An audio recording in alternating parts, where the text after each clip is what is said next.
And I think what we need to do differently for adolescents is just recognize that you're not going to just find adolescents in the health sector. They come to facilities when they're sick, yes, but most of the times they're out in the community. And so how do we design approaches that cut across sectors? How do we work with education?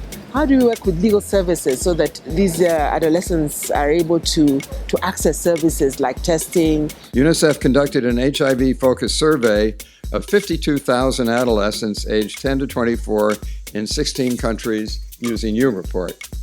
So 36% said it was very likely that they would self-test. That to me is still 1/3 out of the poll demographic, which is still small.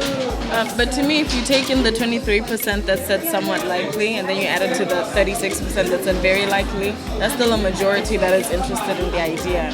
So you'll self-test because you just don't want to go to a nearest clinic because probably they might bully you or your result might be known by people that you don't want, So it goes back to what you said about stigma. We are still dealing with the issue of stigma. They're the ones who know what suits them. So when you have your facilities and they're not coming, that means they're not happy to access there. So we need to partner with them a little bit more. I think what I can be able to answer or talk about when it comes to the U-Report is how it has been able to give young people a voice.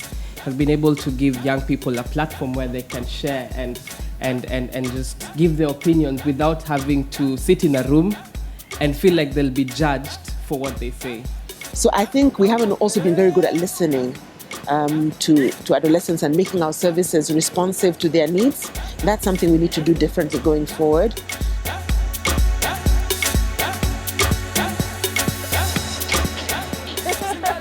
For those of you that don't use Twitter, we can use a medium like that only requires 140 characters to distill complex policy and idea into simple messaging. And of course, this doesn't reach every single person on the continent. A lot of people don't have internet. But for a young person with a very limited access to big platforms, it reaches more than 2 people. And in that way, I wanted to bring you guys into that kind of space where a lot of people can contribute without feeling like they have to be experts first. I've had this situation before where I walked into a room and said I need an HIV test. The nurse who was there closed the door and asked me, what have you been doing in the past 3 months for you to come for an HIV test?